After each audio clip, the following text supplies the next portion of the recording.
Hello and welcome to the Boro Breakdown podcast, the opposition show with me, Jonny, and my guest for today, Graham from What the Folk podcast. Graham, I would ask you how you were doing, but we've literally just been speaking on your podcast about 5 minutes ago. So instead, I'm going to ask you to get us up to speed with Sunderland this season, because there's a lot that's happened since the last time we played as well. And just tell me, get us up to speed. You know, Mowbray sacking Beale in, transferred, the whole lot. What's been going on? I'll try and do like the shortened version, but there has been like a lot, to be honest, like a heck of a lot. And then it changed again on Saturday. So I'll try and do as best I can. I think I said before, big fan of Tony Mowbray, probably the best football I've ever seen Sunderland play in my lifetime. Now I'm 37, so I've seen Quinn Phillips and all that kind of thing. But in terms of good, attractive football that you could sort of believe in, that, yeah, look, had a few flaws. Mowbray's football was brilliant. A bloke that completely understood the area, and I think was a little bit hamstrung by the fact that he wasn't really in charge of recruitment. But that's our model. He knew that. I know he's had a bit of a stab at it since he's left, but to be fair to the club, he would have known that remit when he took over. But how did the end of Mowbray begin? Now, you're probably speaking to the right person here, because I said after the Millwall game, which ended up being his last game, that I thought it was time to move on from him. But I'd just arrived at that point after 3 games where we'd not been very good. Mowbray's football never, ever stopped being good at any point. We still created loads of chances. We still got the ball in the box.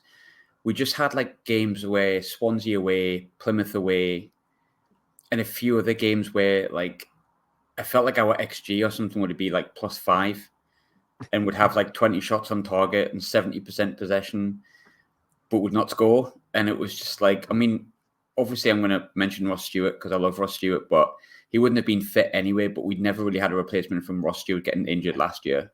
Ahmad covered a lot of those gaps in goals because Ahmad is just on another planet.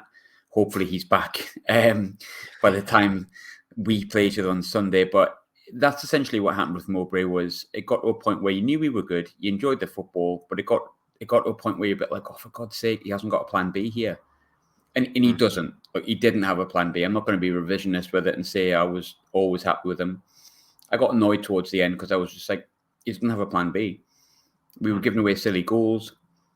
If we didn't score by having this lovely flowing passing football, we just didn't score. Was he hamstrung by the fact that they signed 4 strikers that had the average age of 12 and a half in the summer? Yeah, potentially. I'm sure he'll feel that, but that's his remit. He always knew that. Yeah. He always knew it was going to happen. He can't then be revisionist and say, well, I never knew. I said at the time, it was a really brave decision to sack him. I sort of stand by that. What maybe wasn't brave was the person they brought in. We had a live reaction pod after it happened, and we said, look, what do we think? And we went, well, if they'll have someone lined up for this. Bound to have someone lined up. And it did sort of feel like Mowbray was, I don't think he was asking for the sack, but he came out and he sort of prodded and poked a little bit at the model that we have, which is signing young players for cheap under the age of 24 and then selling them at profit when they get better and older. But the entire squad is made of that. We have barely any experience. And if we have any of it, we sell it. Pritchard's even going now as well, which is a whole other conversation. But anyway, we kind of thought, right, Mowbray's gone. And I said, it's a really, really brave appointment. If you believe in this model, without a doubt, and you bring in a young European manager, I think Will Still was the name that was mentioned. I wanted Kim Hellberg, who ended up going to Hammarby. I thought he had I read up a bit about him, and obviously you're always risking it. You never know. But I thought a young appointment with a young European manager that can maybe take us to the next step, build on the good work that Tony Mowbray's had, and offer us a plan B.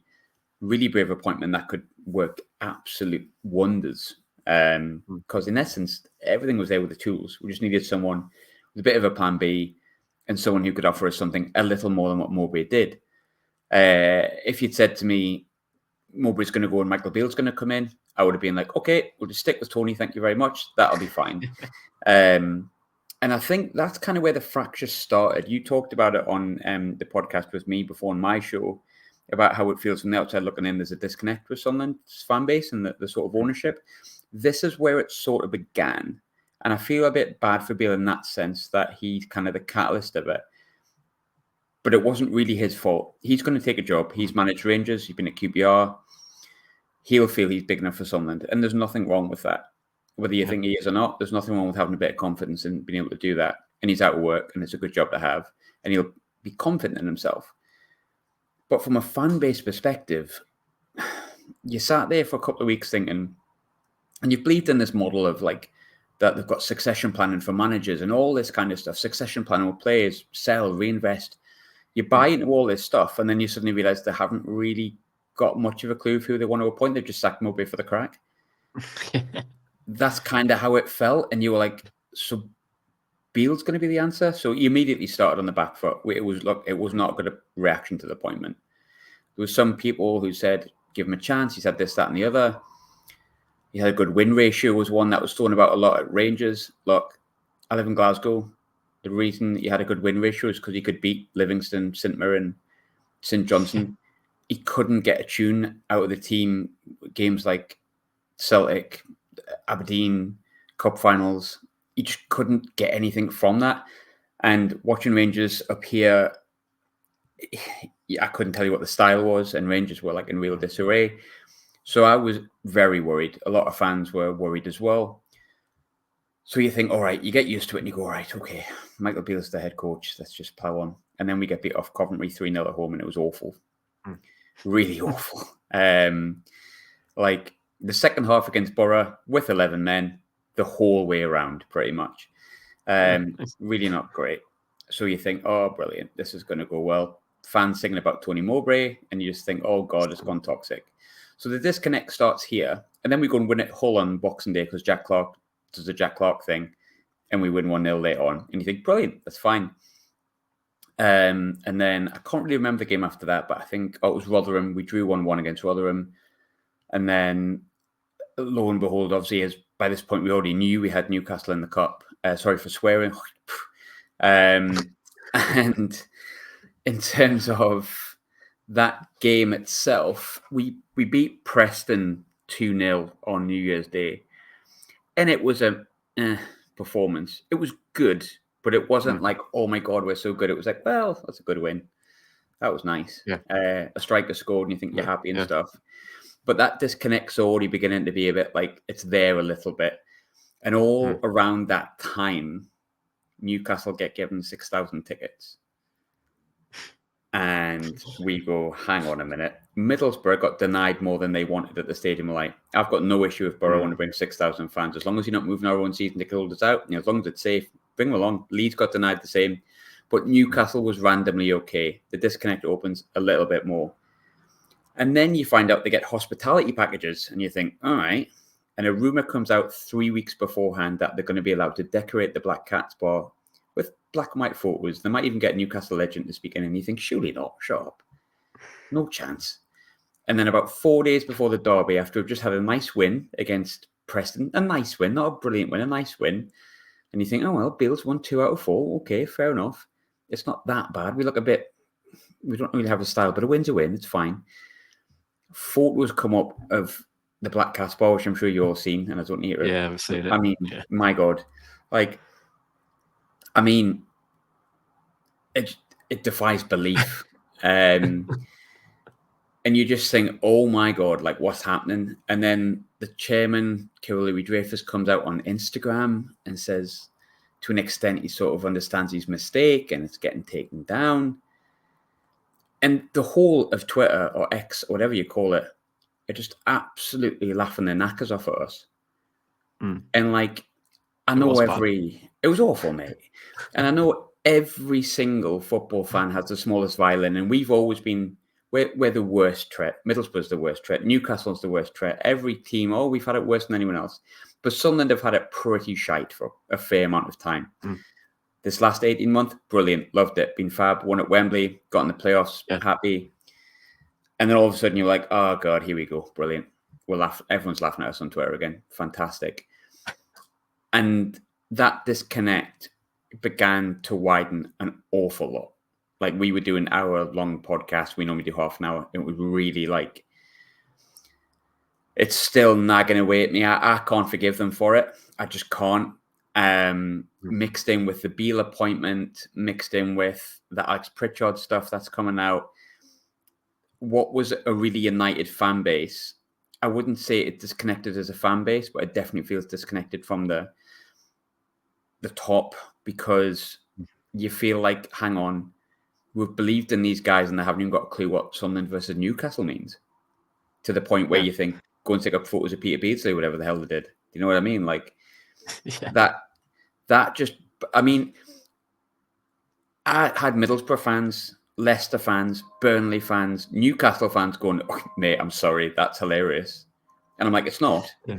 But I get it was great. It was great for us, Graham. I absolutely loved every moment of it. To be honest, I thought it was brilliant. But it's obviously for you guys, like, it was just like the self-destruction of it. Yeah. It was just like, have you seen like that meme where like the dog sat in a room and it's like on fire? That was kind of exactly how it felt for you guys. And to be honest, and then it was a big mistake. Obviously, the last few months have been a big mistake, but it felt prior to that though. It felt that with Mowbray in charge, the ownership was, a lot better than what it was previously. Yeah, everyone seemed to be on board. It seemed to be all going in the right direction. But it was a very Sunderland thing for you to do in that, from that game, really. And then obviously when the form starts to drop as well, that's where the pressure starts to go even further, right? Well, I think, you said that before. It felt like a very Sunderland thing, and that was the annoying thing. It was all self-inflicted. None of that disconnect needed to happen. Like, Kirill had Sunderland in a really good place, and the fans in a really good place, where most of the fan base believed in this model and the plan, and like all sorts of stuff. And he just kind of went, I'll just blow it up. Who cares?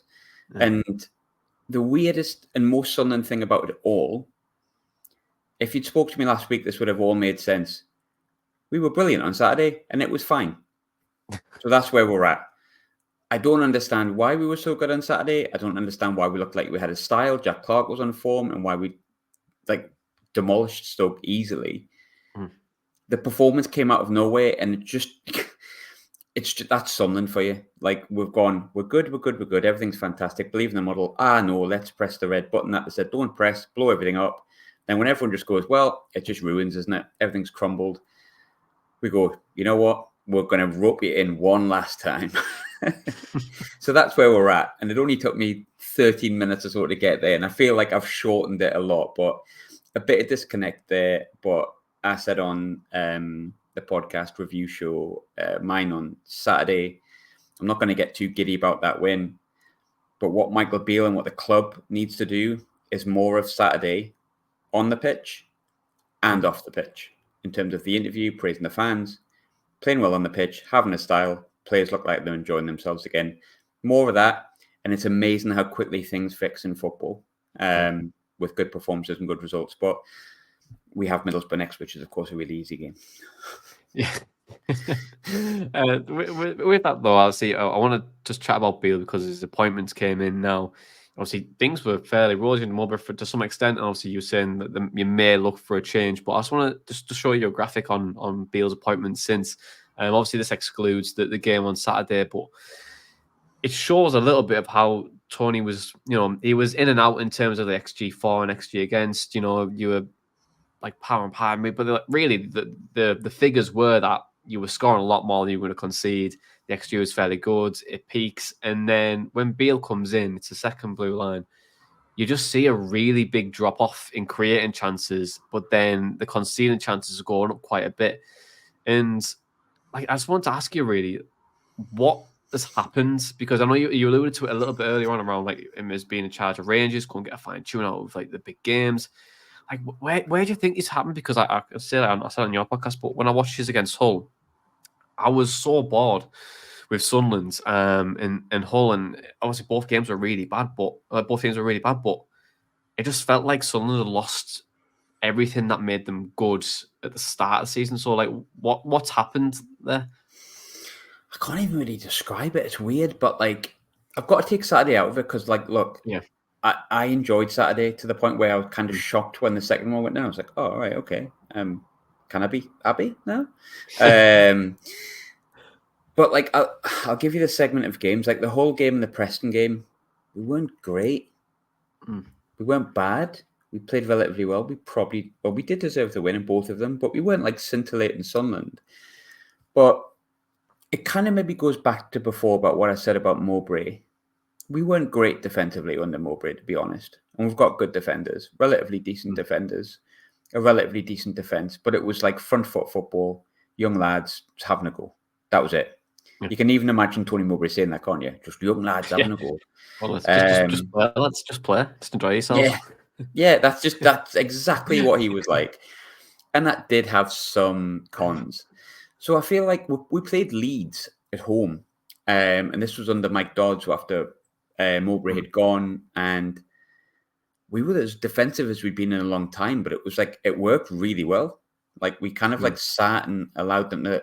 And I suppose we were good at Hull in a sense with this as well under Beale, where we didn't press them like I think a lot of people do because they pass it along the back hole. We just sat and went, we'll just keep it then. Very Hull thing to do, yeah. Yeah, and it looked kind of good. Like it looked kind of good. But I did see the stat about the XG prior to the game on Saturday, and it didn't shock me at all. Because one key thing that a lot of Sunderland fans have said, and again, I'll take Saturday out of this, and I hope Saturday is a marker where this looks like an anomaly as opposed to the regular thing. But watching Sunderland under Tony Mowbray was at worst really frustrating. But you could pinpoint the fact that the club had maybe hamstrung the team a little bit by not signing enough experience in midfield. And Corey Evans being injured, obviously got injured against Hughes. He's still out. And Ross Stewart going and not really being replaced by someone who can score as many goals as we would expect Ross Stewart to in a full season if he's fit. But it was still nice to watch. But it's still frustrating watching your team dominate a game and then can't hit a bondo with a banjo. Under Beale, it's like the defence hasn't got that much better outside of the game on. I was saying that we've got a great own goal in a hilarious way on Saturday. But the defence is not that improved. We just sit back a bit more. And it's almost like the ability to just be more free-flowing's been taken out of the players, which I suppose is a good thing because we want that plan B. But yeah, I mean, it sucks the life out of me. And I'll tell you what's really interesting. Like I said before, obviously I work up in Glasgow. So I see a lot more, and with my job being the job that it is, I see a lot more of Rangers, Celtic, and hear the kind of fallout. And Philippe Clement's come up to Rangers and done a good job. He's lost one game, which was the Old Firm, which can go either way most of the time.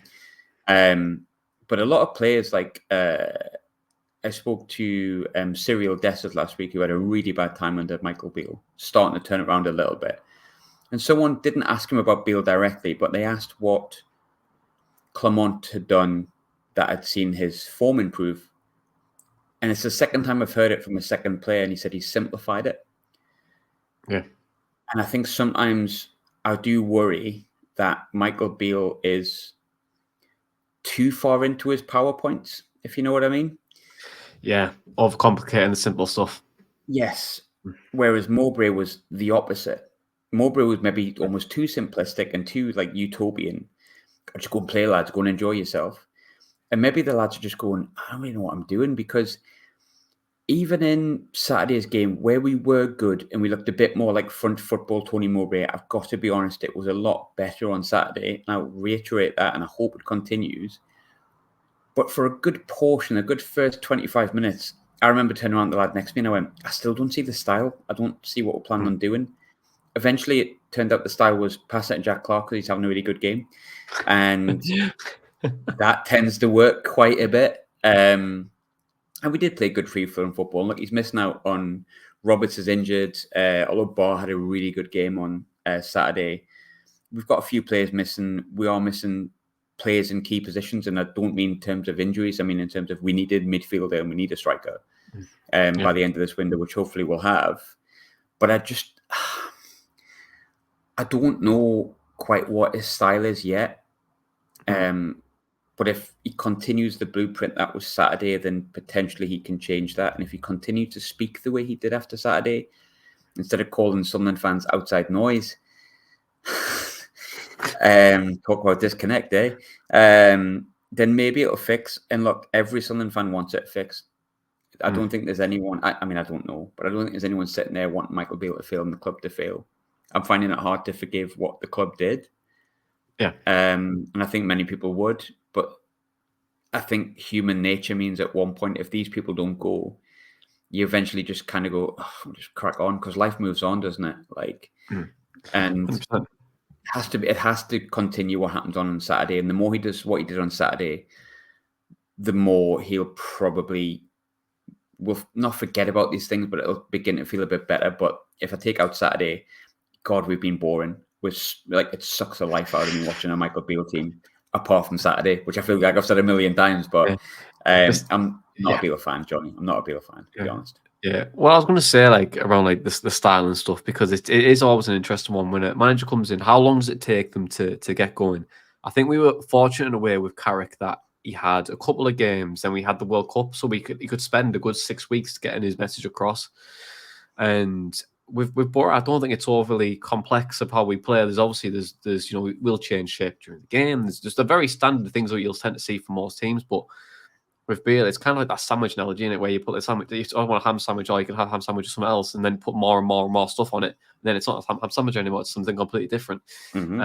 Which is just like a very difficult thing to do. But when you were saying there around his strategy was to give it to Jack Clarke, and then that would, if he's having a good game, then great. What if Jack Clarke isn't there? Like, where does that creativity come from for Sunderland? Hopefully we bring in Ahmad, and I would say Ahmad. But it was like, was one here like last week, so it was like, I was like, just I thought you that would probably killed you off. I think I was going to message him like, what do you think? I seen you tweet I think that would have been it. I think that would have been it. I think. Oh yeah, like there was people like replying saying, "That's it. If he goes anywhere else in the championship, especially if it's Boro, you know what? I'm done. No more season tickets. I'm going to watch something else." And we'd obviously all be roped back in by something else. But look, Ahmad was massive for us last year. You've seen it. He got his debut at the Riverside, should have scored, but like he tortured every team he'd come up against. He's a Premier League player. I don't think he's going to come back. But what he also allowed was a lot of space for Jack Clarke last year as well. Now, if you bear in mind that last year Jack Clarke had more space because people were watching Ahmad and Roberts on the right-hand side, and then you look at Clarke's numbers that he put in this season without Ahmad and with Roberts being injured currently, that shows you how much he's just built on even further. I think the only team I've seen really, really nullify him this season, oddly, two of them, Middlesbrough. But I think that was negated by the fact that he had to defend for 45 minutes. He's not a defender. I mean, it was Isaiah Jones that like flew past him and he put like a horrendous tackle in. Yeah. Like that was right in my corner, and we all just went, "Oh, Clarke, man!" Like, and I think like when you're on the front foot in a game like that, and we're down 10 men, and Clarke has been asked to be a left wing back against Isaiah Jones, who's a really like attacking right hand sided player.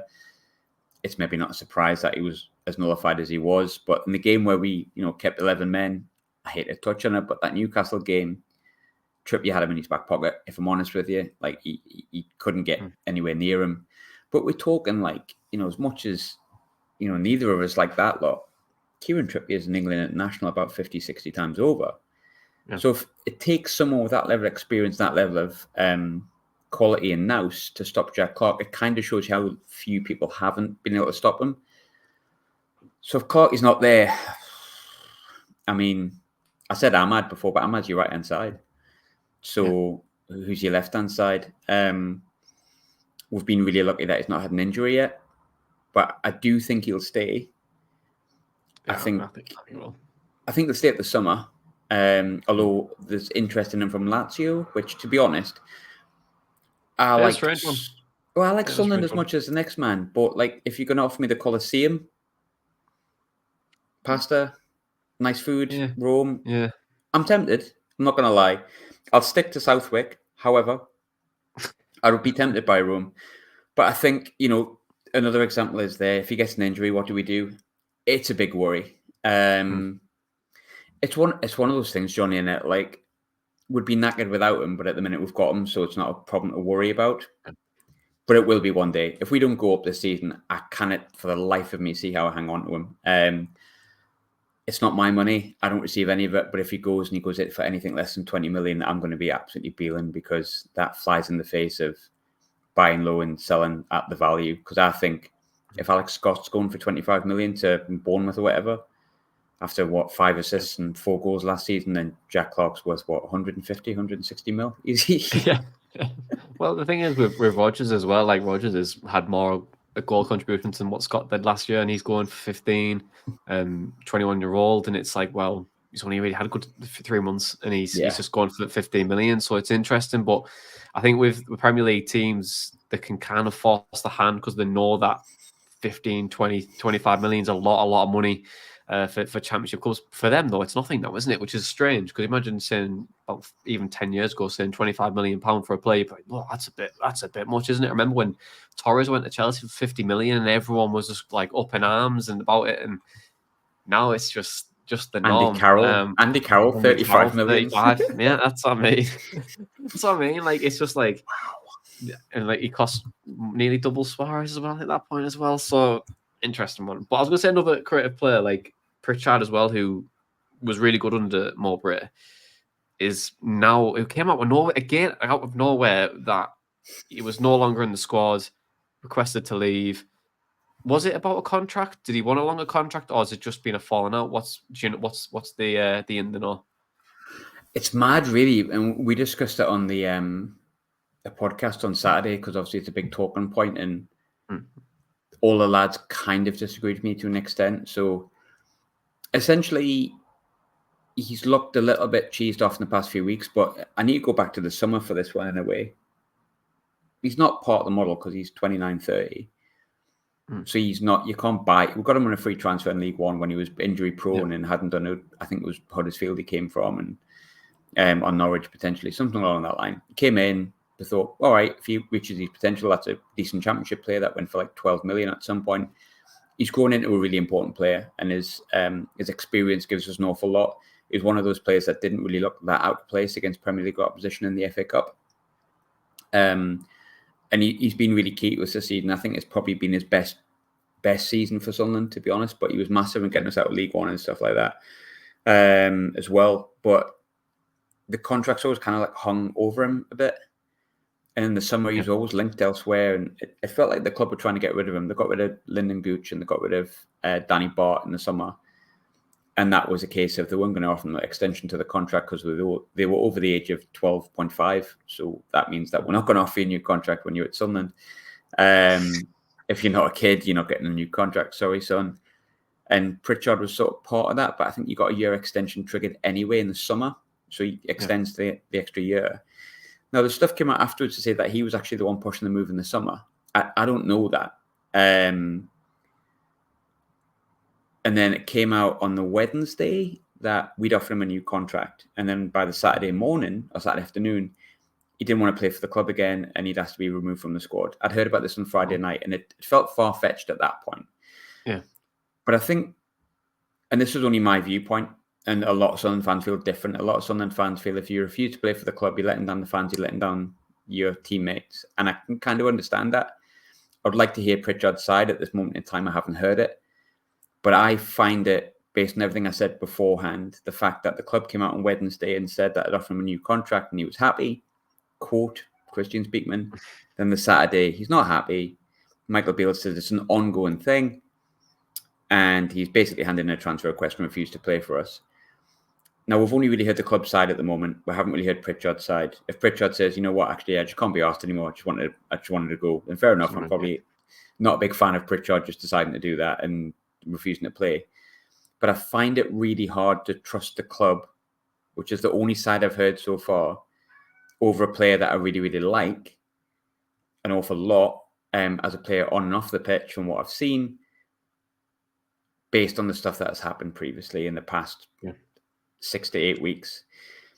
But it's not needed, and I get the feeling that both sides are going to come out with not a great deal of credit when it really does boil down to it, I think. But he's a big miss as a player. For me, as a player, he's a big miss. It's more experience out of the team. It's another young boy that you're going to have to bring in to replace him. And is that going to work? I don't know. For me, I'd prefer him in the team. I'd prefer him on a new contract and this not to be a thing. But he's not going to stay at Sunderland. That's not going to happen. I think once you've said you're unavailable for selection, that's it. Yeah. And looking ahead to Sunday, I know there's everything that's gone on over the last couple of months. We've kind of did a whistle stop tour in the last 30 minutes, but looking ahead to Sunday now, obviously everything like off the pitch is forgot about for 90 minutes. How are you feeling about the game against Boro on Sunday? I don't really like going to Boro, to be honest, but I do at the same time. You are going though, so yeah, it's, I'm driving down from Glasgow at like 6 in the morning, like a total idiot. So I've had good experiences at Boro. I've had bad experiences at Boro. I literally have a 50% record. Seen us win twice there and not concede. Seen us lose twice there and not score. So I personally don't see Boro as a derby, and that's not a Sunderland thing trying to play it down. I used to work for Middlesbrough, me and you both know, Jonny. I'm never going to work for that lot up the road. It's never going to happen, and you can have that on record. Never going to happen. For Boro, not a problem. So I've got friends who are Middlesbrough fans. I've got, I know ex-Boro striker Randy Campbell really well, one of the nicest men I've ever worked with. I've got no animosity towards Boro at all. But when you get in the stadium, it feels like a big game. Yeah. So I do kind of like it. Like, you all are shouting at us, we give you a bit back. There's probably a few choice words said that I can't say on the podcast about each other. And it feels like a bigger game. So I like it. Like, my girlfriend's never been to Middlesbrough away, and I said, Howie, we'll go to Boro away. Like, that's just, it's good fun, this, because we both have a bit of crack and we both hate each other for 90 minutes. Then we come up and go, oh, well, that was nice, wasn't it? Or that was crap. Either way.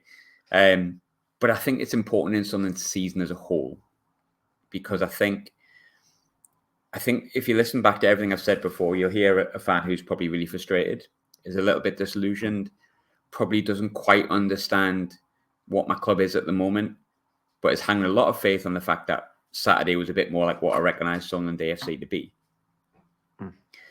If we then go to Middlesbrough and we are what wasn't Saturday and was 6 to 8 weeks previous, then you go, I forgot, well, flash in the pan, waste of time.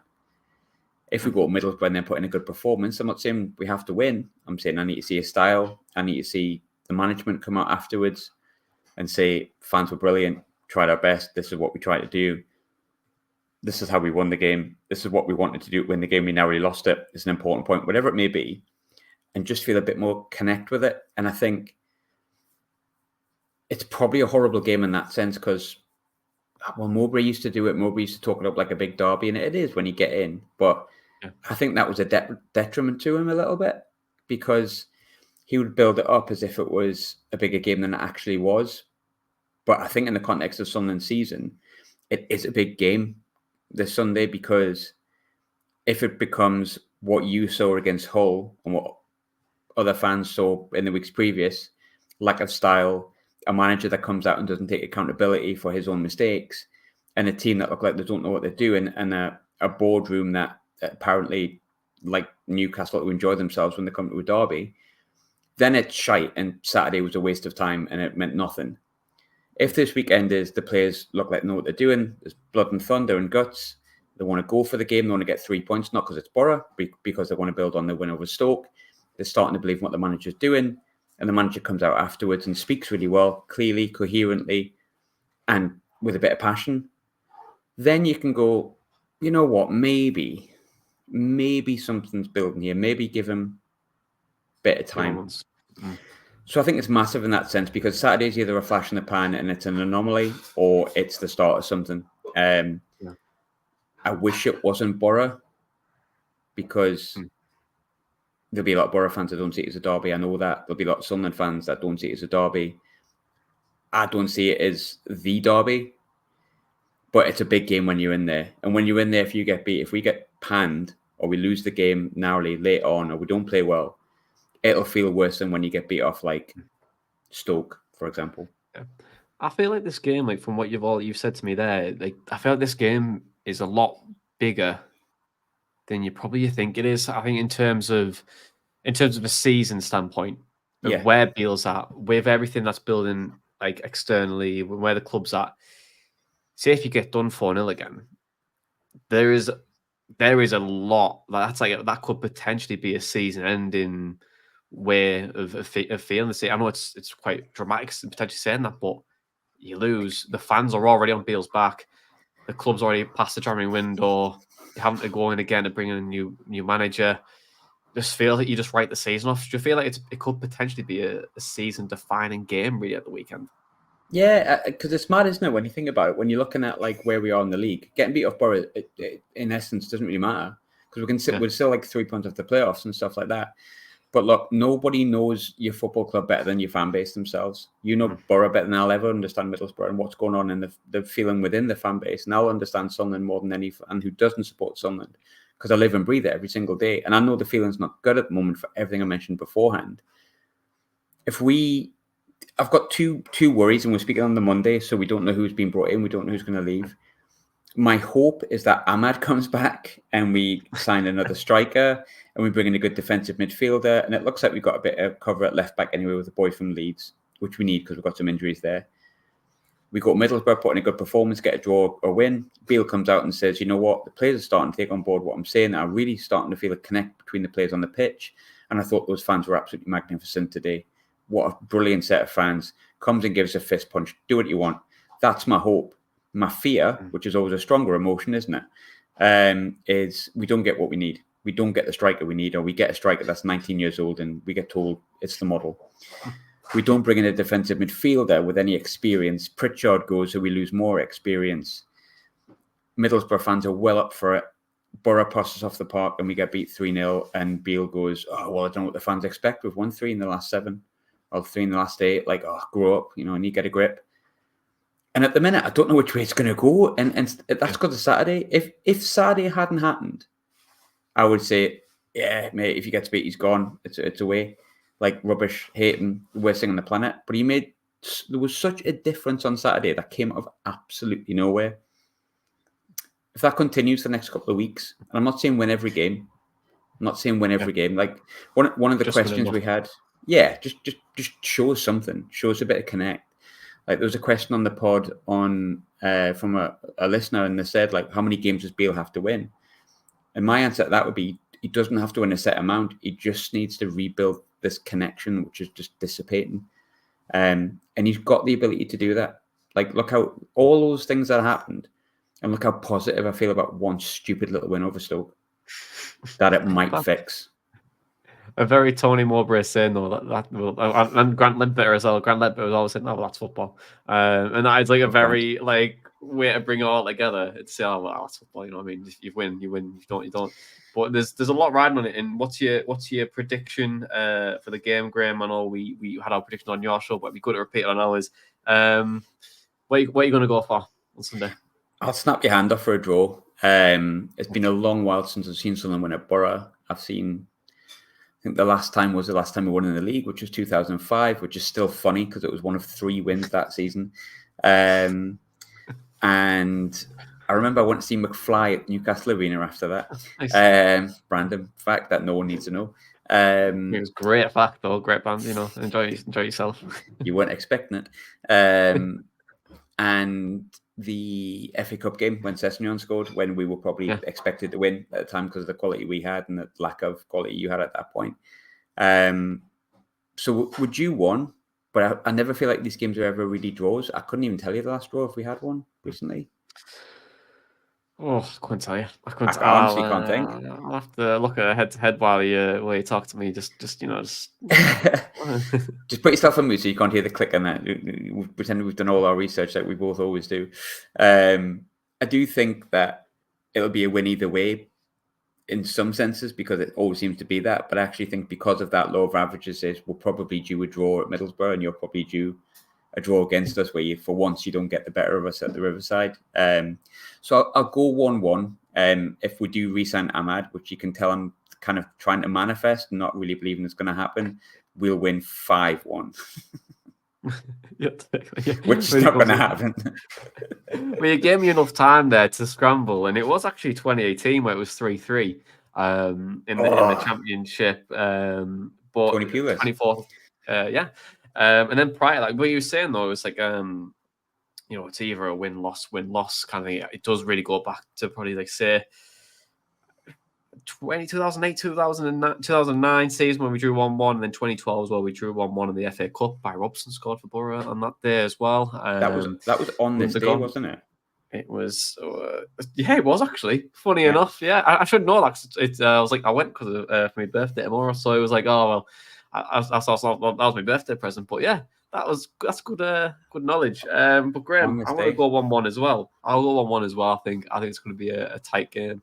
With Boro's injuries as well. I think it's going to be difficult for us. But yeah, I think it all relies on what business we do over the next couple of days. Yeah. But this is the only time we could speak, so it just worked out for us. But Graham, where can everyone find you if they want to learn a little bit more about Sunderland before the game? If they want to abuse me, I want to abuse over X or Twitter. I got a bit last time in the comment section of this. Someone ripping me earrings. I'm not going to lie, I didn't wear my earring for like ages after that. So whoever commented on that, I pretended I didn't care, and I was really hurt. You can find me at Twitter mainly, at What the Fog Pod, and like Spotify, YouTube, all that kind of stuff. Your usual places I'm spouting about. I really should change the name of the podcast because it's got nothing to do with Sunderland. It's just my name, basically. But it was a uni project and people wouldn't let me change it. But What the Fuck, you'll tell to find it anyway. We'll have a review show after the game, and if you win, it's always a laugh because we'll probably tell you didn't deserve it or something like that. Yeah. And to be honest, it kind of sums up what you've just spoke about over the last 35 minutes of what's been happening at Sunderland, to be honest. Like, what the fuck's been going on? So, yeah, what the fuck has been going on indeed. Yeah. So, Graham, thanks so much for coming on, mate. Obviously, always a pleasure to catch up with you, especially the last couple of hours as well, where we've been catching up as well. So, all the best, of course, not for Sunday, but for the rest of the season. But for right now, this has been the Boro Breakdown podcast. It was Isham Show, and that was all your Sunderland chatter in a pod. Up the Boro Breakdown.